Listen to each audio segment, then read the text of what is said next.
Iran Israel యుద్ధం ఇండియాకి లాభమా లేక భారీ నష్టమా? ఇరాన్ ఇజ్రాయెల్ మధ్య యుద్ధం మనకి చాలా దూరంలో జరిగినట్టే అనిపిస్తుంది కదా, కానీ నిజమేంటంటే ఈ యుద్ధం మీ పెట్రోల్ ధరలపై, ఈఎంఐలపై, మీ రోజువారీ ఖర్చులపై కూడా ప్రభావం చూపుతుంది. ఇండియాకి ఇది లాభమా లేక ప్రమాదమా? ఈ వీడియోలో మనం పూర్తిగా తెలుసుకుందాం.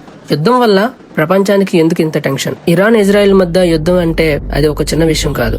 ఇది మిడిల్ ఈస్ట్ లో జరుగుతుంది. అదే ప్రపంచానికి ఆయిల్ హబ్. ప్రపంచంలోని చాలా ఆయిల్ ఒకే రూట్ ద్వారా వెళ్తుంది. ఈ యుద్ధం వల్ల ఆయిల్ సప్లై ప్రమాదంలో పడుతుంది. షిప్పింగ్ డిస్టర్బ్ అవుతుంది. గ్లోబల్ మార్కెట్లు కుదేలవుతాయి. ఇప్పటికీ ఈ యుద్ధం వల్ల ఆయిల్ ధరలు పెరుగుతున్నాయి. ట్రాన్స్పోర్ట్ ఖర్చులు కూడా పెరుగుతున్నాయి. ఈ యుద్ధం వల్ల ఇండియాకి భారీ నష్టమనే చెప్పుకోవచ్చు. నెంబర్ 1, పెట్రోల్ డీజిల్ ధరలు పెరుగుతాయి. ఇండియా తన ఆయిల్ అవసరాల్లో 90% దిగుమతులు చేస్తుంది. అందుకే ఆయిల్ ధరలు పెరిగితే మన దేశం నేరుగా దెబ్బతింటుంది. పెట్రోల్ రేట్లు పెరుగుతాయి, గ్యాస్ సిలిండర్ ధరలు పెరుగుతాయి, ట్రాన్స్పోర్ట్ ఖర్చులు కూడా పెరుగుతాయి. నెంబర్ 2, ఇన్ఫ్లేషన్ పెరుగుతుంది.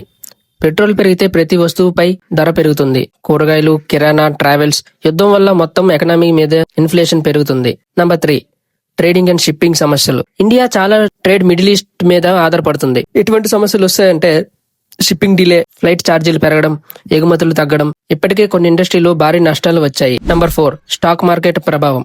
యుద్ధం అంటే ఇన్వెస్టర్లకు భయం. మార్కెట్ ఎప్పుడు పడిపోతుందో అని. రూపాయి బలహీన పడుతుంది. గోల్డ్ ధరలు పెరుగుతాయి. Number 5, Indians safety risk.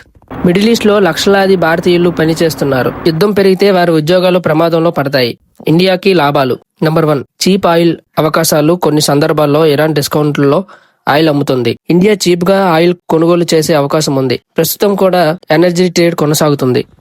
Number 2, బయోపాలిటికల్ power పెరుగుతుంది. ఇండియా న్యూట్రల్ గా ఉండటం వల్ల అన్ని దేశాలలో సంబంధాలు పెరుగుతాయి. గ్లోబల్ లీడర్ గా ఎదగవచ్చు. నెంబర్ 3, డిఫెన్స్ అండ్ ఎగుమతుల్లో పెరిగే అవకాశం ఉంది. యుద్ధం సమయంలో డిఫెన్స్ టెక్నాలజీ డిమాండ్ పెరుగుతుంది. ఇండియా ఎగుమతులు పెంచే అవకాశం ఎక్కువగా ఉంది. నెంబర్ 4, సింపుల్ గా చెప్పాలంటే నష్టాలు ఎక్కువ. పెట్రోల్ ధరలు, ఇన్ఫ్లేషన్, ట్రేడ్ సమస్యలు. లాభాలు పరిమితం. Cheap oil. ఈ యుద్ధం వల్ల ఇండియాకి ఎక్కువ నష్టమే. ఈ వీడియో మీకు నచ్చితే లైక్ చేయండి. మరిన్ని వీడియోల కోసం మన ఛానల్ ని సబ్స్క్రైబ్ చేసుకోండి.